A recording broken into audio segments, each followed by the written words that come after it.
quelque chose que tu voudrais que les gens sachent, soit sur toi ou ce que tu fais. Chef the secret life of pets. Like that is the secret life of me. Of the me. Bonjour à tous et bienvenue sur ma chaîne. Je suis Sam Abdelek et aujourd'hui on fait un podcast avec quelqu'un de très spécial dans ma vie. Docteur Chikouche Rim. Faut leur expliquer pourquoi je suis très spéciale. Ah oui, parce que c'est ma femme. En fait, dans toutes les vidéos qui roulent comme ma femme Flana, c'est Voilà. Colombo. Je ne suis pas Colombo. D'où ma présence aujourd'hui. Donc bonjour, je suis Chikouche Rim, ou docteur Chikouche Rim, et je suis médecin gynécologue, obstétricienne et créatrice de contenu sur les réseaux sous le pseudonyme Gyné Conseil. Et c'est lui qui m'a aidé à trouver le nom.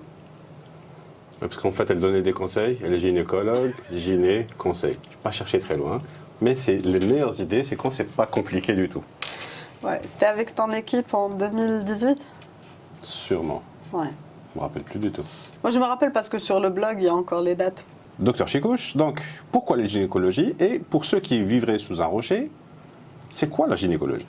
Alors la gynécologie c'est Tabnisa ou Tawlid. C'est la science médicale qui traite de la santé de la femme. C'est tout ce qui se rapporte à la santé de la femme, à la santé génitale de la femme. Et l'obstétrique c'est tout ce qui se rapporte à la grossesse, de la conception jusqu'à l'accouchement et les suites de couches. Si je devais résumer ça, c'est la médecine qui s'occupe du système reproductif féminin, qu'il soit dans son mode standard, genre pas engrossé, on va dire.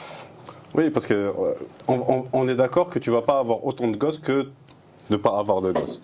Pour le Oui, c'est standard le laps de status, temps. ma cache, ma kayin, Pic. pic, ça dure 9 mois. Mais Ça dure 9 mois dans les meilleurs des cas.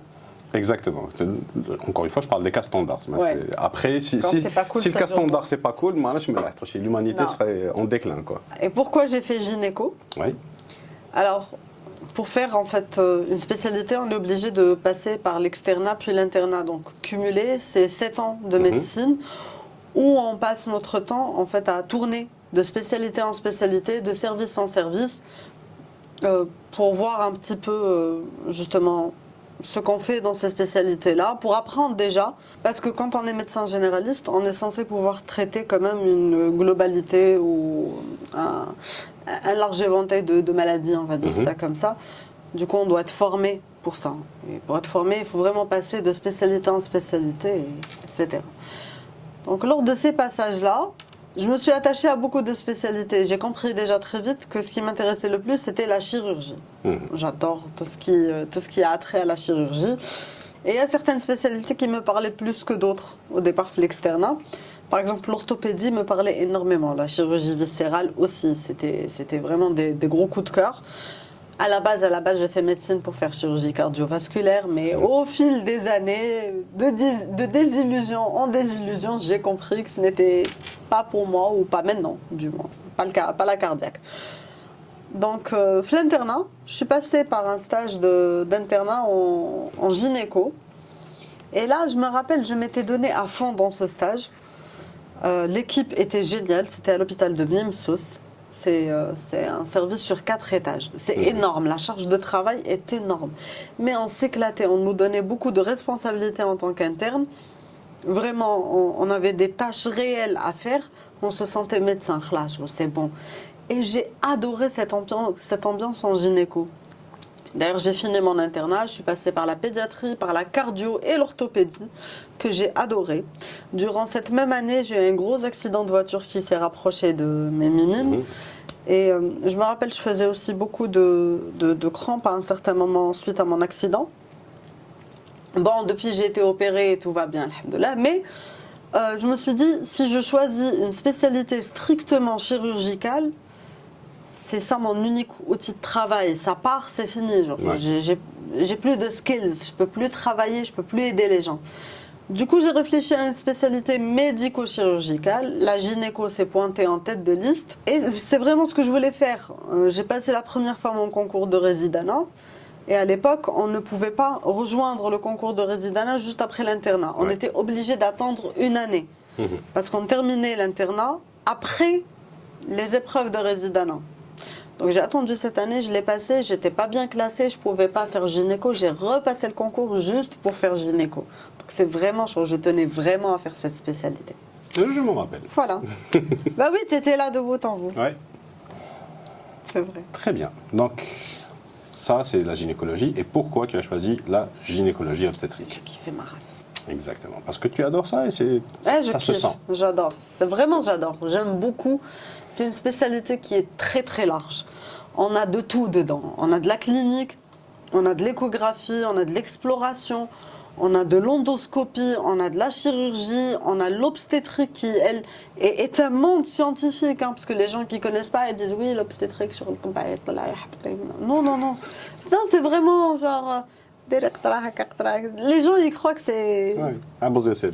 Alors que pas du tout. C'est vraiment tout un monde et c'est très scientifique, c'est très codifié. Et j'adore ça. Très bien. Et du coup, à partir de là, quelles sont aujourd'hui les problématiques que tu rencontres le plus souvent quand il s'agit de gynécologie obstétrique? C'est-à-dire, pas ce que tu rencontres dans ton métier, mais quelles sont les questions que les gens se posent le plus par rapport à ton métier? Donc les questions que tu reçois le plus sur les réseaux sociaux. Ok. Donc je me suis rendu compte d'une chose. Je ne sais pas, c'est énorme, c'est triste. Les femmes algériennes ne se connaissent pas. Les femmes algériennes ne savent pas c'est quoi leur corps, ne savent pas c'est quoi un cycle, quel est leur cycle. Mais bon, ça aussi c'est un peu international. Hein. Elles ne connaissent pas la majorité des pathologies qui passent. Et il y a la chose la plus triste en gynécologie, j'ai envie de dire, mais mondialement, les femmes et la majorité des médecins ne savent pas ce qu'est l'endométriose. Et ça, c'est terrible parce que celles qui en sont atteintes, on souffre très très profondément et font ce qu'on appelle de l'errance médicale. Elles errent de médecin en médecin sans avoir de diagnostic, sans savoir ce qu'elles sentent. Et elles ont cette dépression qui accompagne la maladie, qui maintenant est admise comme symptôme à côté. Et elles n'arrivent pas à mettre un mot dessus. Et ça, c'est horrible de vivre des années comme ça. Ouais. Donc les questions qui me reviennent le plus, alors le plus souvent c'est طبيبة جاونتني العادة الشهرية هاد لا دات رحت لي هاد لا دات ومن بعد شهر هذاك جاتني هكا. Et sachez qu'au bout de la troisième phrase, non, au bout de la première ligne, vous me perdez. Je ne lis plus, je comprends plus, même en consultation. Elles sont là et je dis c'est bon, je pose les questions, vous répondez. En fait, on s'attache plus au nombre de jours qu'au cycle lui-même. Donc là, je comprends que les femmes ne comprennent pas grand-chose sur leur cycle et c'est ce que j'essaie de leur expliquer moi sur mes réseaux sociaux. Les autres questions, c'est par rapport à leur corps. Et là, moi, je les invite à se découvrir et à les consulter aussi parce que les gynécologues peuvent vous aider, vous apporter des réponses à vos questions. Et sur les maladies chroniques telles que l'endométriose ou le syndrome des ovaires polykystiques, il y en a beaucoup qui n'arrivent pas encore à intégrer cette notion de maladie chronique, de chronicité. Ça ne se traite pas pour le moment. On n'a pas de guérison de ces maladies-là, comme pour l'hypertension ou le diabète. On vit avec et on peut vivre avec très très bien. Il suffit juste, de l'accepter, de savoir ce qu'on a, déjà qu'on l'a, de l'accepter, et 3, de comprendre comment vivre avec. Et c'est aussi ça que j'essaie d'expliquer un peu sur mes réseaux sociaux.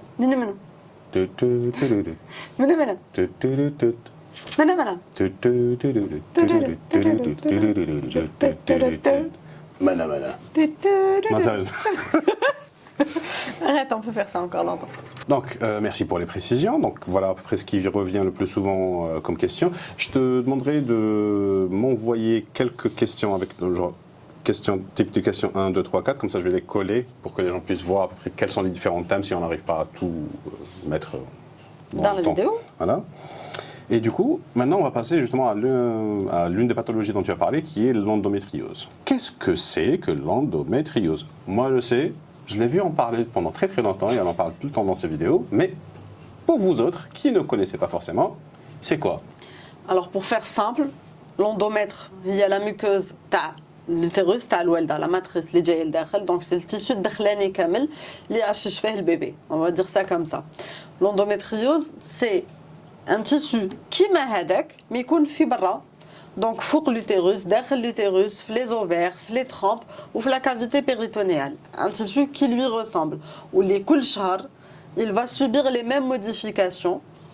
Les modifications, donc etc., ça va donner des rétractions, de l'inflammation, et donc cliniquement ça va donner beaucoup de douleurs. Donc ça qu'on a dans بزاف سطر يقدر يمد عقم ولا تأخر في الإنجاب plutôt. Donc يقدر يمد تأخر في الإنجاب, donc l'infertilité, ويقدر يمد des troubles du cycle, des saignements اللي ماشي في وقتهم. Voilà en gros ce que ça donne. Maintenant, il faut savoir que l'endométriose, elle touche 10% des femmes dans le monde, où la plupart l'endométriose, la majorité croit que c'est normal d'avoir mal pendant les règles. Alors, elle dit, mais qu'est-ce que avoir mal pendant les règles, ça peut arriver quand on prend un petit Doliprane ou un petit comprimé et que ça part, premier, deuxième jour, oui, c'est normal parce qu'il y a des phénomènes inflammatoires. Mais quand c'est le marat des injections, elle arrive à l'hôpital parfois pour des perfs, c'est pas normal d'avoir mal comme ça. Genre, même si votre maman vous dit normal, ça ce n'est pas normal. Donc les douleurs, il faut vraiment prendre ça en charge, il faut aller consulter. C'est une maladie qui s'accompagne de beaucoup d'autres petits signes comme ça, par exemple des nausées, des vomissements donc pendant les règles ou là autour, des fois des syndromes prémenstruels qui sont exagérés, des dépressions parce que la femme elle a trop mal et ne sait pas ce qu'elle a, des changements d'humeur, il y a aussi l'absentéisme, je n'ai bouché. À cause des hospitalisations répétées, à cause des perfusions, à cause des visites nocturnes à l'hôpital, les douleurs, les femmes elles vont s'absenter que ce soit de leurs cours quand elles sont plus jeunes ou là du boulot, ce qui va retentir sur leurs notes ou là sur leur truc au travail, ce qui va encore accentuer leur dépression, etc. Donc c'est vraiment une globalité. C'est une pathologie qu'il faudra prendre en charge en globalité, mais je le dis, je le répète, il n'y a aucun traitement pour guérir de l'endométriose. Par contre, ce qu'on peut faire, c'est mieux vivre avec, comme je le disais tout à l'heure. Et pour ça, sincèrement, la meilleure prise en charge, c'est une prise en charge complète. Il y a une prise en charge hormonale, d'accord, pour réguler les cycles aussi, pour mettre au repos justement les ovaires ou l'endomètre. Comme ça donne beaucoup de complications pour la santé générale de la femme et pas que sur la fertilité, il est très important de rechercher ces causes, d'essayer d'éviter justement que ça arrive, mais une fois que ça arrive, le plus important c'est de prendre en charge cette femme-là, surtout sur le plan cardiovasculaire et sur le plan ostéo-articulaire. Prendre soin du cœur et des os. Et de la globalité, parce que même ici... Oui, c'est clair. Mais principalement parce qu'à Doma, c'est des causes qui peuvent, te tuer si c'est le cœur, et les os, c'est... Ça donne une fragilité énorme, extraordinaire. et ça peut faire baisser la mobilité. Le moindre geste peut donner une fracture, exact. Ouais. Maintenant qu'on a vu après les sujets dont tu parles là assez souvent, et quelles sont les questions qui viennent, pourquoi est-ce que tu fais ce que tu fais sur les réseaux sociaux? C'est à cause de toi. Yes, indeed. Non, sérieusement. Alors, je vais vous raconter la vraie histoire. Tenez-vous prêts? Vous n'êtes pas prêts. Alors, en fait, mon cher époux est dans le digital marketing. Et pendant des années, il me voyait prendre mon téléphone, passer toute ma journée sur Viber ou au téléphone à expliquer à mes patientes ce qu'elles avaient, etc. Puis à un moment, il en a eu ras-le-bol. Il me disait, علاش هكا تفهميهم بالوحداش ما ديرش عفسه فهميهم كاع وهني روحك. Je disais oui, c'est bien, mais comment? Il me parlait de Instagram. À l'époque, il y avait TikTok ou le mazal quand. Il y avait TikTok, mais c'était pas. C'était pas TikTok. C'était pas tip top. C'était Ousmane quand Ousmane Musicality. Musique, oui. Donc, il me disait, vas-y, fais des vidéos sur YouTube et Facebook et Instagram.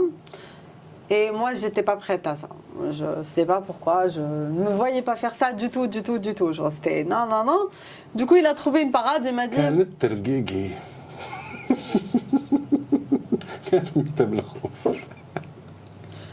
Arrête, je rigole pas de moi. Je rigole pas de toi, parce que quand je vois comment tu réfléchissais, et que tu pensais à ça, et ce que tu imaginais, et ce que c'est devenu maintenant, Ne développons pas cette partie de mon psychisme. c'est pas ton psychisme, c'est quelque chose qui est normal chez tous les gens que j'ai rencontrés jusqu'à présent. Tant qu'ils n'ont pas commencé, pour eux, c'est un univers extraordinairement grand et tous les problèmes que ça pourrait engendrer, qu'ils imaginent, etc. Et ensuite, dès qu'ils franchissent le pas, ça devient le truc qu'ils ne peuvent plus vivre sans, ou au contraire, ils se plaignent du fait que oh, c'est trop de boulot, ou non, je veux plus être en face des gens, il y a trop de commentaires, il y a trop de questions et tout, ça me bouffe la vie. Donc, bon bref, donc je n'étais pas prête à ça et en y réfléchissant bien tous les deux, on avait trouvé la parade qui était de faire un blog, donc un site qui s'appelle d'ailleurs gynéconseil.com que je vous invite à regarder, à visiter. Et ça a commencé comme ça. Donc il m'a appris à faire un site internet. C'était cool de le faire sur WordPress. On avait cherché les visuels, etc. Enfin, j'avais appris, déjà, ça m'a donné d'autres skills. Et ça, c'était génial parce que je sortais un petit peu de mon domaine et j'apprenais des choses sur d'autres domaines. J'écrivais des articles qui étaient très lents et d'après lui, très compliqués à lire. C'était des dissertations médicales. Non. C'était comme si elle parlait à d'autres médecins. C'est pas vrai. C'est pas vrai. Je faisais de la vulgarisation médicale, mais du mieux que je pouvais, j'essayais de simplifier. On va dire que le côté article qui était très très bien, le côté vulgarisation n'était pas très très très bien. Après un certain temps, c'était devenu plus barbant, parce que je n'avais pas de retour réel. J'avais les commentaires et tout, mais c'était pas du direct, si on veut. Donc, avec le temps, je me suis dit, bon, il me faudrait peut-être autre chose. Et c'était trop long à écrire, à rédiger, c'était vraiment beaucoup de travail. Il y a eu le Covid, et avec le Covid, je me suis retrouvée dans une certaine conjoncture où je ne pouvais pas encore reprendre le travail. Et j'avais accouché et tout. Donc, j'avais un petit peu de temps. Et je voyais que les médecins étaient en train de rendre service sur les réseaux sociaux, à répondre à des questions pour essayer de faire en sorte que les gens ne sortent pas de chez eux pour rien. Quand il y a une consultation, c'est pas urgent, mais tu une écho rapidement, ou la qu'on peut gérer juste comme ça par téléphone, on pouvait faire ça. Donc je me suis dit, allez, je peux aider les gens sur les réseaux sociaux. Et je me suis mise comme ça à répondre et puis à intégrer un groupe où il y avait les médecins qui faisaient ça. Et ça m'a plu. Ça m'a plu parce que c'était une interaction réelle, surtout dans une période où tout le monde était cloîtré chez lui. Et de là, j'ai commencé à faire des petites vidéos. Maloul, c'était des posts. Je faisais juste des petits posts. Et ensuite, je faisais des petites vidéos style Charlie Chaplin où je parlais pas. Et après, j'ai commencé à prendre mon téléphone et à parler, et ça allait de mieux en mieux. Je fais du coup maintenant des lives, des reels, des vidéos, des IGTV. Je monte sur scène, on m'invite à des conférences ou à des événements grand public où je dois expliquer des choses. Et j'essaie de vulgariser de mieux en mieux. Et surtout de faire des petites vidéos b'derja ta'na. Parce que justement, l'information qui est en français, en anglais, en espagnol, machin, il qaou, mais b'derja, c'est très compliqué. L'arabie al-fusha, il qaou tani, mais b'derja ta'na, c'est un petit peu plus compliqué. Donc voilà pourquoi je suis sur les réseaux sociaux. Et tu es présente sur TikTok, Yes. Instagram, YouTube, tu as un blog, tu as une page Facebook. What else? C'est déjà pas mal. Ah non, je dis pas, c'est juste parce que je ne sais pas. Je trouve que c'est déjà pas mal pour une Mais tu es personne comme moi. surtout présente sur Instagram. Instagram et TikTok. Un peu moins TikTok qu'Instagram. Voilà. Tu publies pas systématiquement sur TikTok ce que tu fais sur Instagram. On va dire que si tu publies une fois par jour sur Instagram, je suis gentil, tu vas publier là, une fois tous les 2 jours sur TikTok. Et tu vas rattraper le retard après. Toute la semaine. C'est pas encore le réflexe systématique. Ouais. Ouais. Ça, c'est vrai. Par contre, ça grimpe beaucoup plus vite sur TikTok que sur Instagram. Ouais, bon. Ça, c'est les algorithmes différents. Ouais. Donc, maintenant qu'on connaît la backstory de Dr Chikouche, quand on parle de gynécologie et d'obstétrique, le commun des mortels, qui m'a habibkom, on pense surtout aux accouchements. Qu'est-ce que quelqu'un qu'est-ce que devrait savoir une femme ou un jeune couple pour se préparer à un accouchement qui va venir? Parce que si je me rappelle bien, même en tant que gynécologue, quand tu n'es paniqué à la fin du monde, les 2 accouchements tac. Alors, pour lui répondre à lui déjà, l'ignorant est béni. Oui.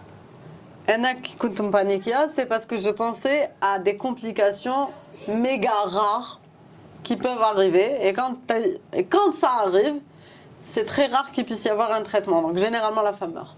C'est hyper rare et c'est ça en fait qui me hantait. Donc, mais ça, faut être gynéco. J'aime pas en parler parce que je ne veux pas stresser les femmes enceintes. Déjà qu'être toutes les complications de Maroufine, c'est déjà pas mal. You're doing a great job. Moi, je ne garde pas les faire Qui va mourir. Qui va mourir. Non, tu vas pas mourir, madame. Mais ce que les femmes enceintes et les jeunes couples devraient savoir, c'est qu'un accouchement est censé se faire par voie basse, par voie naturelle. La césarienne est une intervention chirurgicale, amaliya jirahiya. Et ça, les gens ne le savent pas, Jabal Herbe. C'est devenu tellement commun que pour eux, voilà. Mais c'est pas censé option être commun. 1, option 2. Oui, je sais. Tu sais, on ouvre plusieurs plans, mais je ne Ouais. Et on ouvre, hein. C'est-à-dire, j'ai vu. Ouais. Voilà. Non, mais c'est une véritable intervention chirurgicale. L'utérus, c'est un organe interne. C'est pas un truc non. C'est une grosse intervention chirurgicale اللي عندها les complications تاعها. Donc مرة هكذا قاعدة تقول لك أنا ندير par césarienne parce que مانيش حابة نزيد normal. Non. Non, sincèrement, ça ne devrait même plus être c'est très compliqué à expliquer parce que, d'accord, l'accouchement par voie basse a les complications TAO, c'est vrai. Mais l'accouchement par césarienne a encore plus de complications. Et les complications TAO, mettre mouche sur place. Le mouche ce qu'on appelle un utérus cicatriciel, donc un utérus les grossesses qui vont suivre. Après 2 cicatrices, après 2 césariennes, mettre par voie basse. Et plus vous allez rajouter de césariennes, plus le khatar yikber alaykoum. Donc ça c'est très important. Zman, avant les femmes étaient préparées à l'accouchement par leur famille, leur tante, leur cousine, parfois leur mère.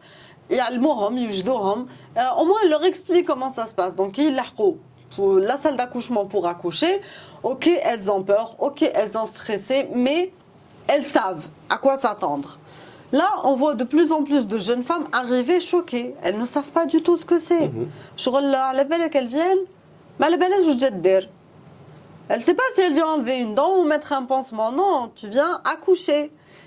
Et d'accord, c'est pas le truc le plus agréable de l'univers pendant que ça se passe, mais une fois que c'est passé, there's a relief, tu vois. Il y a vraiment une sensation de soulagement. Il y a aussi la joie de rencontrer son bébé. C'est un moment très émouvant. Il y a beaucoup de joie et beaucoup d'émotions en fait avec l'instant. Maintenant, heureusement, il y a de plus en plus de centres et de sages-femmes qui préparent justement à l'accouchement. Les kinésithérapeutes aussi peuvent le faire. Je vous invite à aller voir sur YouTube. Donc, si vous n'avez pas de sage-femme ou de centre dans votre entourage, ou si vous n'avez pas les moyens de vous payer ça, ou vous avez le temps d'aller le faire, sur YouTube, regardez les préparations à l'accouchement et parlez-en autour de vous. Et surtout, vos tantes, vos cousines, vos mères, vos copines, comment ça s'est passé pour justement mieux vivre cet instant. Merci beaucoup, docteur. C'était un plaisir. Mais juste avant de partir, où est-ce que les internautes peuvent te retrouver? Alors sur Instagram, sur TikTok, sur Facebook, sous le pseudonyme Giné Conseil. Et où tenez YouTube et... Ah oui, sur la chaîne YouTube, mais j'ai pas mis beaucoup de vidéos dessus, il faudrait que je ça mette. viendra. Donc sur YouTube et sur le site internet, sur mon blog www.gineconseil.com. On vous mettra tous les liens dans la description en bas. Vous pourrez retrouver justement les comptes de Dr Chikouche. Et si vous avez des questions à lui poser, vous pouvez les laisser ici en commentaire. Je lui transmettrai. On a l'avantage de vivre dans la même maison. Sinon, Parfois. D'accord. Sinon, vous pouvez aussi lui envoyer directement des messages sur les comptes que vous allez trouver. Laissez-nous des commentaires, dites-nous ce que vous avez pensé. Abonnez-vous si vous voulez voir les futurs podcasts. Et je vous dis ciao, à bientôt. Il lit tous les messages. Non, Et je réponds à tous les messages. Non, les miens. Ah non. Non merci, pas je vrai. passe.